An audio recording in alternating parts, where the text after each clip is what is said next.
Hi everybody, I'm Mike McCrory and this is Would You Make It? My niece reached out to me a few weeks ago and asked me if I would make a tie rack for her boyfriend for Christmas. I'm like a professional level procrastinator and it's now Christmas Eve, so I better get started. I'm going to make this tie rack out of a piece of walnut that has a large knot in it. So I'm mixing up some epoxy from Total Boat and I'm using some Transfast powdered dye. This is a turquoise blue that I'm going to mix in it. It's water soluble, so it's easy to mix in. This is a two-part epoxy, and here I'm showing just the first part, part A, and then I add in the hardener after that. This is just the first part of the fill that I'm showing, and after about 10 minutes I came back and added more epoxy to make sure that it was all the way up to the top. I let that cure overnight, and after I remove the blue tape, I will run it through the jointer and then through the planer. When the tie rack is finished, it's going to be 24 inches long, and at this point I'm just rough cutting it to about 25 inches, and then I will trim it later. This thicker piece is the top piece of the tie rack, and then this thinner piece that's 3/4 of an inch thick is going to be the back.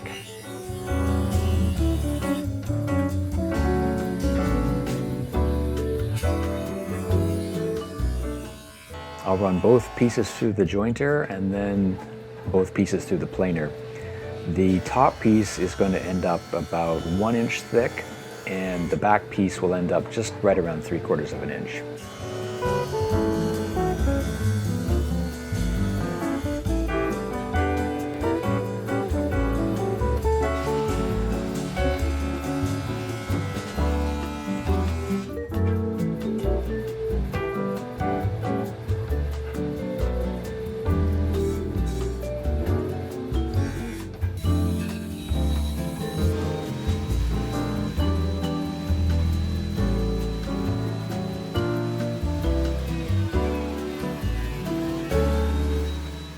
Now that the epoxy has cured and the two boards have been milled down to their thicknesses, I'm going to trim them to size. So this piece, the top piece, is going to be 4.5 inches wide, and the vertical piece that goes at the bottom is going to be 3.5 inches wide, and I'll cut both of them to be 24 inches long.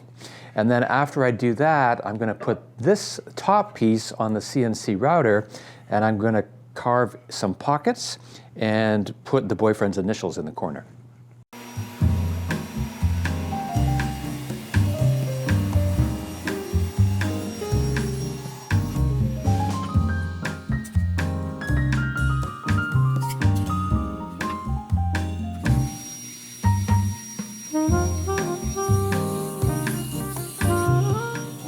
I got this Laguna CNC router a couple of months ago, and I haven't really had a chance to use it yet, apart from a couple of test cuts that I made just to learn how to use it. So this is my first time using it for a real project. I start by clamping the piece in place, and then I'm going to position the router bit at the origin and set the origin point for the router. The first bit I'm using is a 3/4 inch round nosed bit, and I'm using that to cut 3 recessed areas into the top.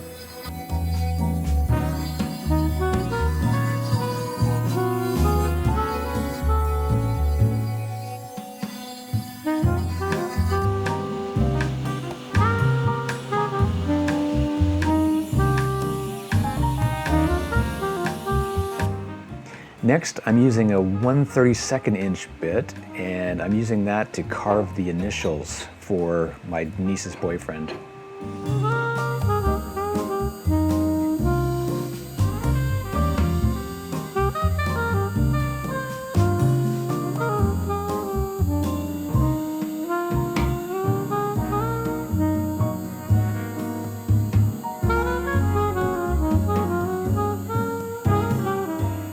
The total time to cut the recessed areas and the initials was just a little over 3 hours.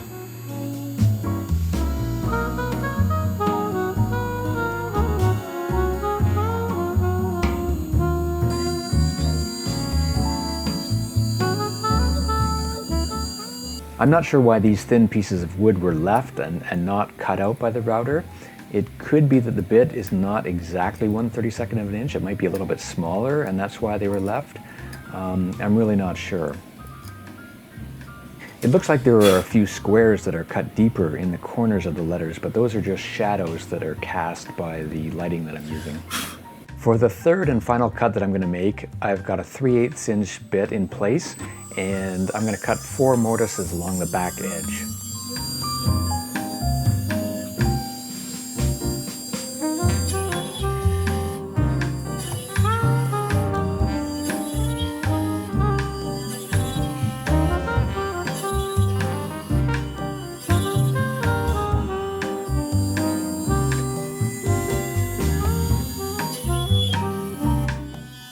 This was a pretty quick operation. It only took a couple of minutes to cut all 4 because it was only going in a straight line, and it made only 4 or 5 passes.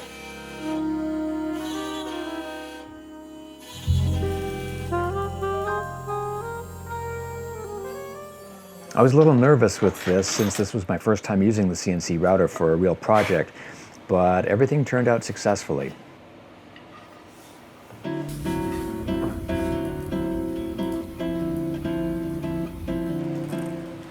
Now I've got the back piece fastened into my mortising jig, and I'm going to put the top that I just cut on top of that and trace out the locations of the mortises. And now with the router mounted in the jig with the assistance of an edge guide, I'm going to cut the 4 matching mortises.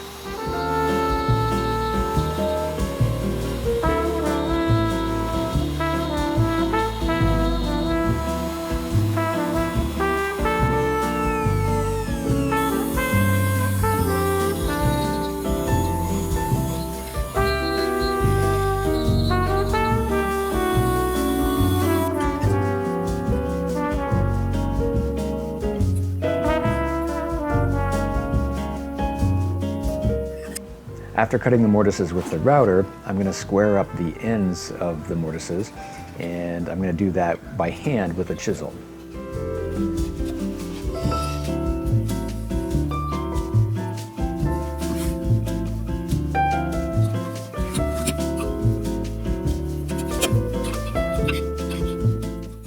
This is the back piece of the tie rack, and since these mortises are going to be concealed, I don't have to be quite as careful with these as I will have to be with the top piece.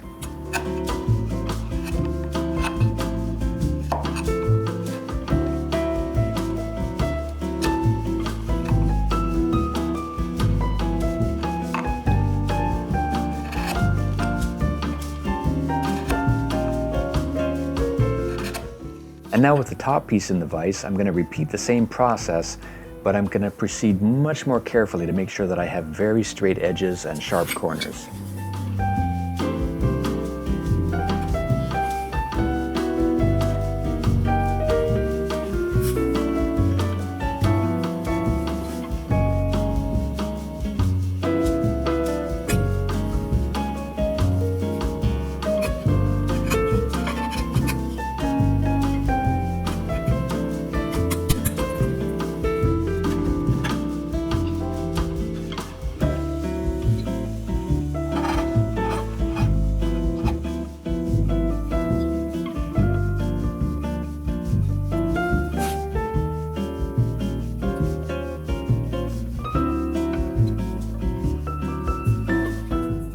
Before proceeding, I'm just sanding out the tiny grooves that were left behind by the CNC router bit.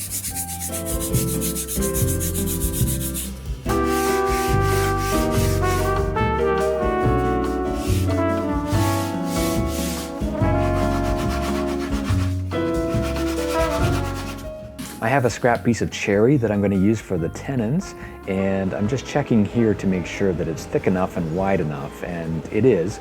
So I'm going to start by sanding it to the appropriate thickness, and then I will trim it to the width that I need.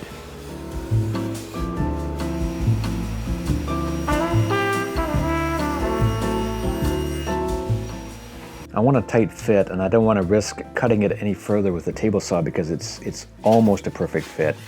So I'm going to finish up by just sanding off a little bit so that it's not too tight. Next, I'm cutting the tenons to length, and I want them all to be the same length because they're going to be exposed tenons. So I'm using a stop block against my fence to make sure that I have the same length for each piece. The next thing I want to do is to cut 2 keyhole slots into the back side of the bottom piece, and I'm measuring out 16 inches apart so that they could be screwed into studs that are 16 inches on center. I have edge guides and stop blocks in place so that I can cut the keyhole slots precisely. I laid out the locations of the keyhole slots so they would not interfere with the mortise and tenon joints.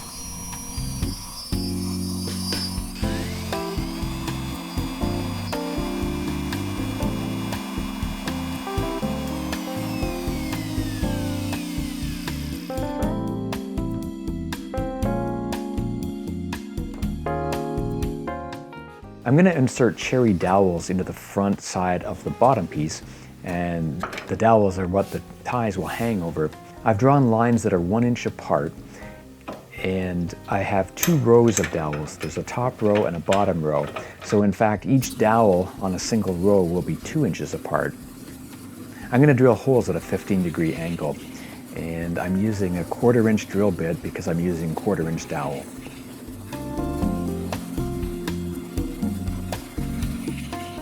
I made sure that I was drilling so that the angle would be facing the correct direction, and then I flipped the board over to drill the other side.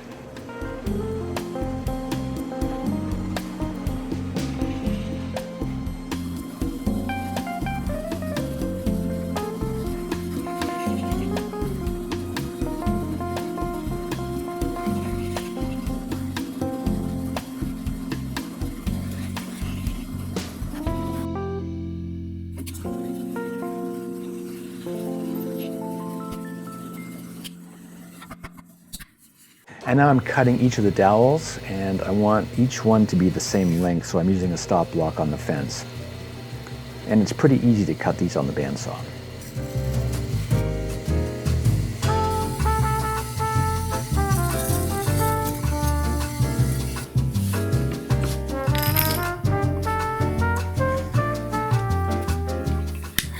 Next, I want to sand off the pencil lines and any little bits of tear out caused by the drill bit. I'm using a disc sander to taper the ends of each of the dowels, and that will make them easier to insert into the holes that I just drilled. Now it's ready for glue up. I don't have to use a lot of glue, and I don't want to use a lot of glue because I don't want any squeeze out. The mortise and tenon joints are fitting very tightly, so I almost don't need any glue.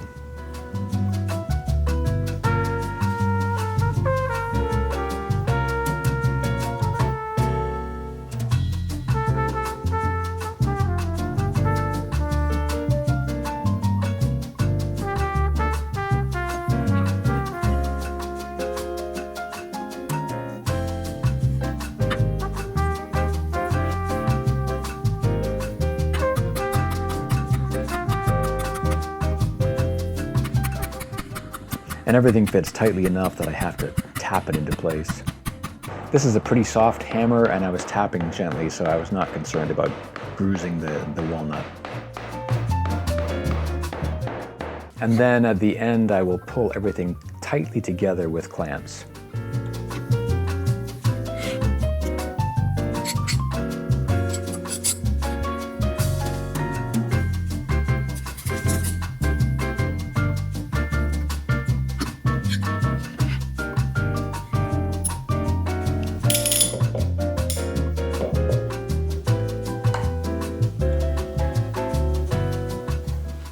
And similarly here, I don't want any glue squeeze out, so I'm putting just a tiny little dab.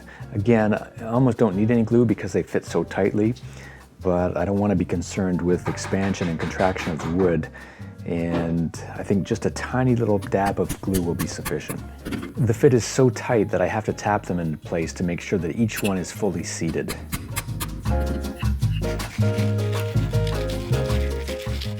Now I'm just sanding the front edges of each dowel to make sure they're not sharp.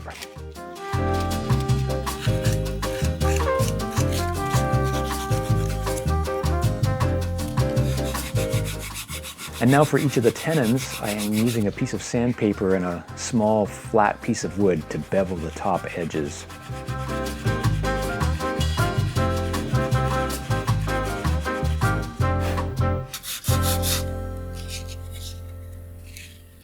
I'm spraying on a satin lacquer finish, which is very easy to work with. and it dries very quickly, so it's a perfect solution for this project where time is of the essence.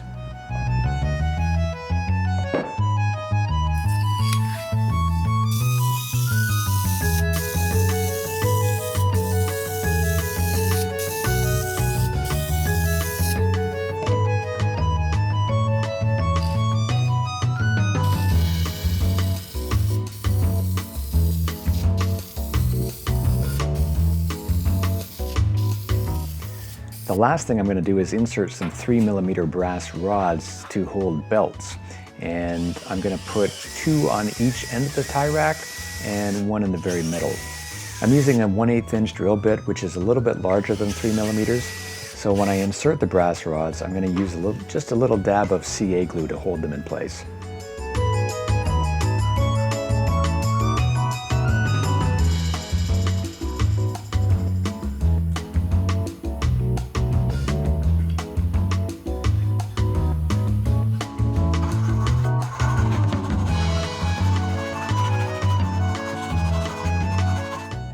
And just like the wooden dowels, I'm sanding the front edges of the brass rods to make sure they're not sharp. And then I'll apply a single coat of lacquer to prevent the brass rods from oxidizing.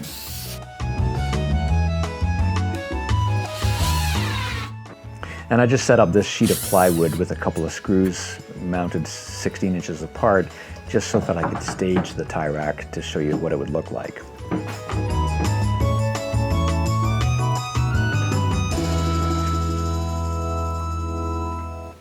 So I gotta ask, would you make it?